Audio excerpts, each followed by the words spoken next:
Bonjour, je m'appelle Boubacar Baldé. Peut-être vous souvenez-vous de moi, car j'ai eu à faire quelques vidéos avec Stéphane, des vidéos où je parlais des vérifications extérieures, des vérifications intérieures, mais aussi une vidéo où je relatais mon parcours d'examen et où aussi je parlais de mon expérience en tant que jeune conducteur. Aujourd'hui, je reviens vers vous pour vous parler d'une autre expérience et j'attends Stéphane pour développer là-dessus. Salut Boubacar. Ah oui, bonjour Stéphane. Ça va? Comment ça va? Bien? Ça va, oui. Bon, Ouais. alors je suis content de te retrouver aujourd'hui parce que aujourd'hui c'est un grand jour.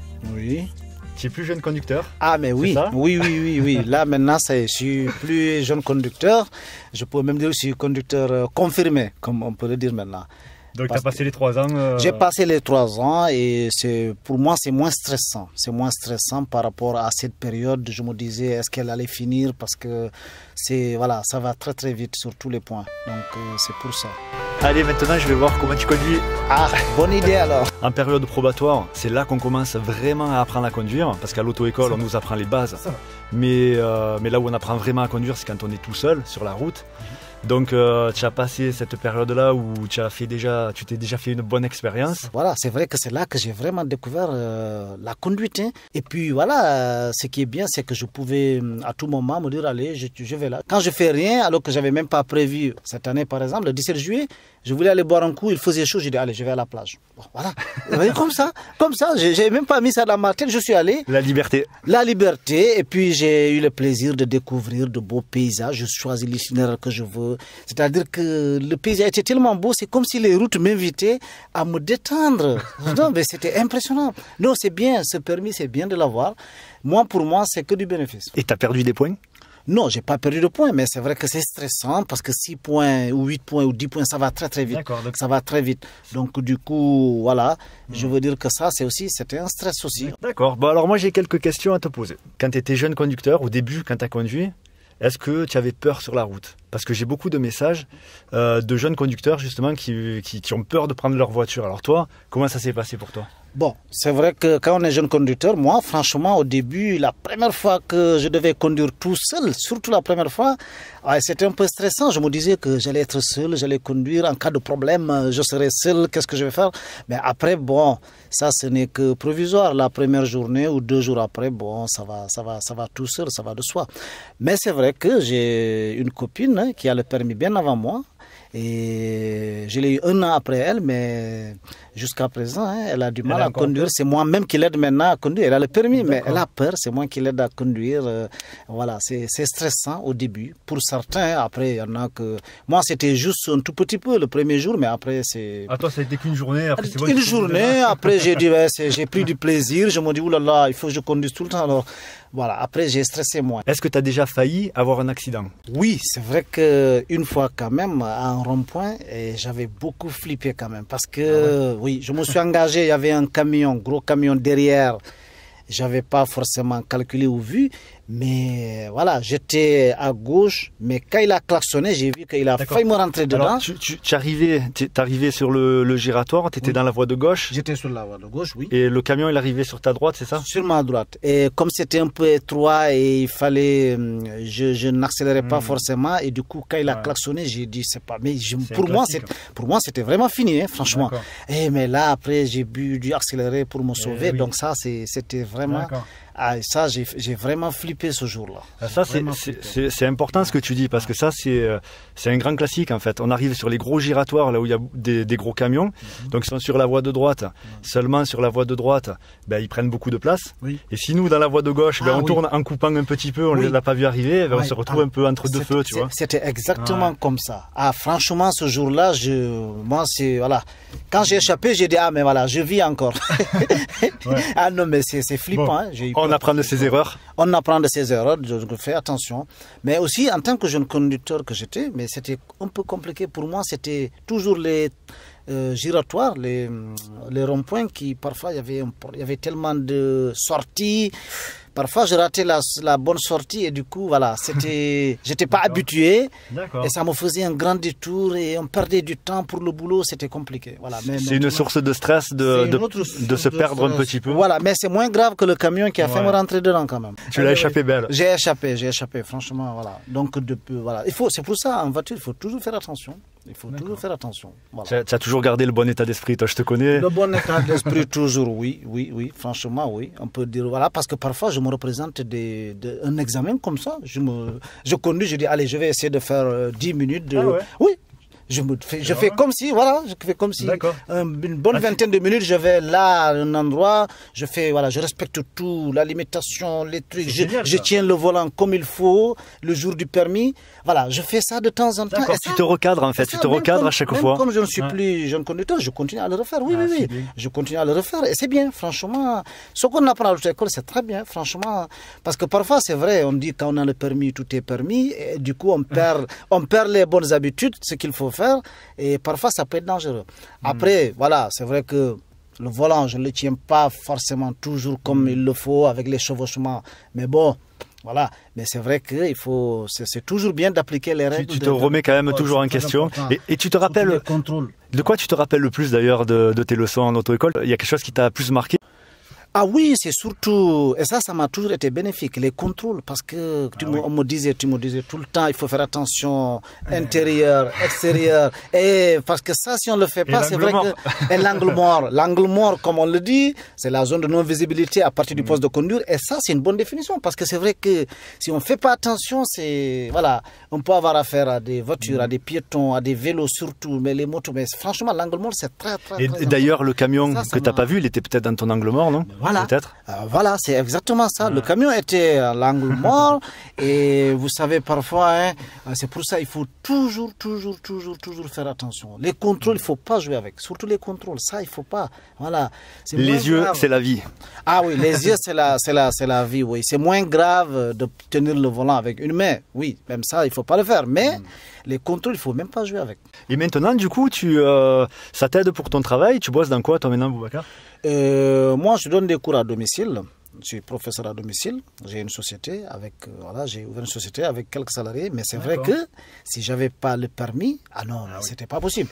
Parce que je pars d'une famille à une autre. Parfois, j'ai que 20 minutes de trajet. Mais ça, c'est si tu comptais sur même si on a des connaissances et qu'on est bien dans ce boulot, si on n'a pas de voiture, on peut pas. Parce qu'on peut pas compter sur les transports publics. Moi, franchement, le permis, c'est que du bénéfice. D'accord. Ah oui. Et tu donnes des cours de quoi, du coup, là? Moi, je donne des cours de tout, français, anglais, maths. Bon, je suis pas seul, on donne tout ce qu'on fait à l'école, soutien scolaire.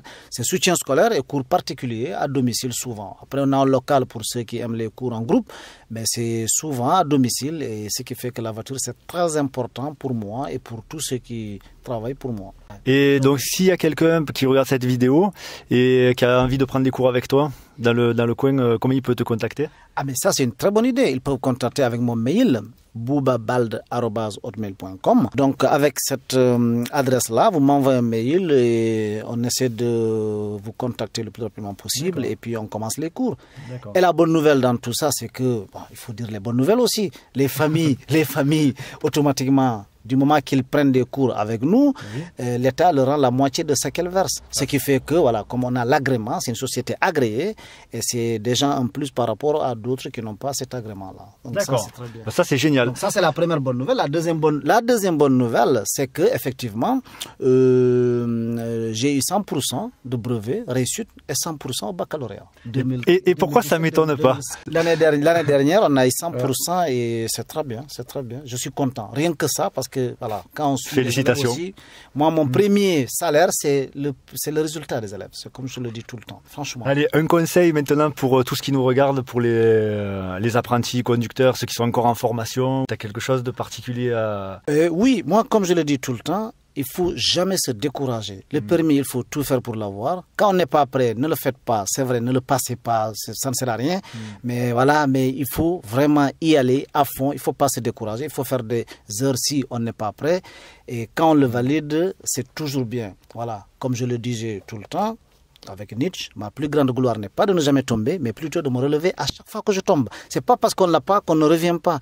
Donc, il faut pas se décourager, il faut travailler et une fois qu'on l'a, c'est là qu'on saura que c'est très bien parce qu'il y a un petit confort, voilà, on peut aller faire ses courses tout seul sans dépendre des gens, on peut déménager si on veut en amenant les affaires petit à petit.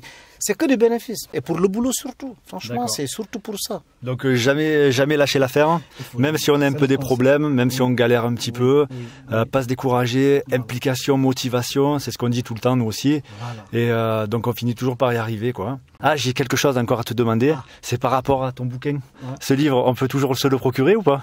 Oui, toujours à la même adresse, boubabald@hotmail.com. Si vous m'envoyez un mail, oui, c'est un livre qui parle effectivement de mon parcours. Bon, c'est vrai que je l'ai écrit avant d'avoir le permis, donc il n'y a pas le permis, voilà, mais sinon ça aurait été avec plaisir de relater. Mais il faut que tu en écrives un autre. Mais j'ai une bonne expérience pendant les heures de conduite jusqu'au permis, voilà. Donc ça, je pas. Bon, mais franchement, le bouquin parle de tout ça, mais à travers moi, on fait le rapport les différentes cultures entre le Sénégal et la France et dire aux gens que, attention, l'immigration c'est bien, mais il faut venir par la voie légale parce que sinon, on n'est que perdant si on ne fait pas ça. Parfois, il y a des gens qui payent beaucoup, très très cher. Ils arrivent ici, ils n'ont pas de papier, ils restent ici 20 ans, 30 ans, ils n'ont rien. Et alors qu'ils avaient payé beaucoup, ils avaient déjà réussi là-bas, mais ils veulent venir parce qu'ils pensent que c'est l'Eldorado, alors que c'est qu'un mirage, voilà, paradisiaque. Pour moi, voilà, l'Eldorado n'existe pas. Et c'est ça le sens du bouquin. Donc il faut venir ici si vous voulez, mais venez par la voie légale. Comme ça, si ça ne vous plaît pas, vous pouvez retourner.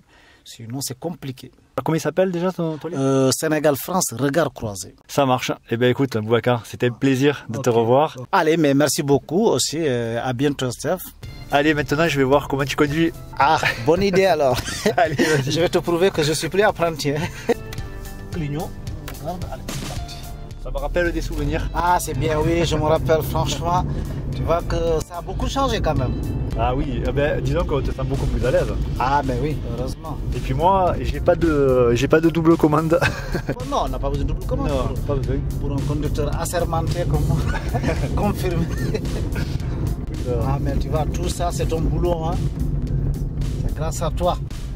Bon, après, c'est toi qui t'es fait ton expérience aussi, hein. Mais bon, si tu le dis, mais franchement, je sais qu'avec toi, quand même, j'ai beaucoup appris. Parfois, je te dis, je me représente comme ça, un itinéraire, c'est comme si, voilà, j'applique tes leçons que tu m'as jadis données et c'est pas bien. Tu vois, ça change, hein. Ah oui. Eh oui. Là, tu vas pas dire, on va là, tu me dis juste, on y va là, et voilà. Là, tu es autonome. C'est bien, c'est bien. Là, je suis en mode repos. Tu peux fermer les yeux si tu veux. T'inquiète, tu peux fermer les yeux. Tu peux dormir, je te ramènerai où tu veux. Cool. On va refaire le... Et mais voilà.